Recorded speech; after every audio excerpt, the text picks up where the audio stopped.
오는 6.13 지방선거에서는 앞으로 4년 동안 지역민을 위해 일할 일꾼들을 새로 뽑게 될 텐데요. 그중에서도 시의회나 군의회 같은 기초의회 의원들도 잘 선택해서 투표해야 합니다. 자치단체의 예산과 정책에 대해 심의하거나 감시하는 중요한 역할을 하기 때문인데, 하지만 지방의원들이 그동안 보여준 모습은 기대에 부응하기는커녕 주민들의 눈살을 찌푸리게 하고 있습니다. 지방의회 실태, 먼저 최동희 기자가 보도합니다. 지난해 11월 도내 한 시의회 A의원은 음주운전을 하다 좁은 소방도로에 차를 세웠습니다. 이를 항의하는 시민에게 내가 누군지 아느냐며 폭행까지 했습니다. A의원은 당시 혈중 알코올 농도가 면허 취소 수치를 2배 이상 넘는 0.224%로 확인됐습니다.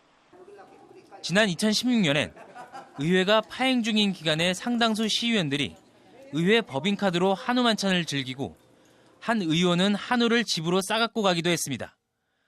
해당 의원은 이후에도 또 한 차례 회식 후 음식을 포장해 집으로 가져갔습니다. 친척 여동생을 성폭행해 구속되는가 하면 시의회 사무실에서 동료 의원과 몸싸움을 벌인 의원들도 있습니다. 고성과 막말, 외유성 해외 연수 등 구태는 어제 오늘 일이 아닙니다. 파행 등으로 줄곧 삐그덕댔던 지난 4년의 기초의회 의정활동도 낙제점입니다. 최근 시민사회단체가 발표한 지역의 한 기초의회 의정평가 결과에 따르면 비례대표 의원을 제외한 시의원 18명의 258개 공약 가운데 입법 관련 공약은 8건에 불과했고 이마저도 전혀 이행되지 않았습니다.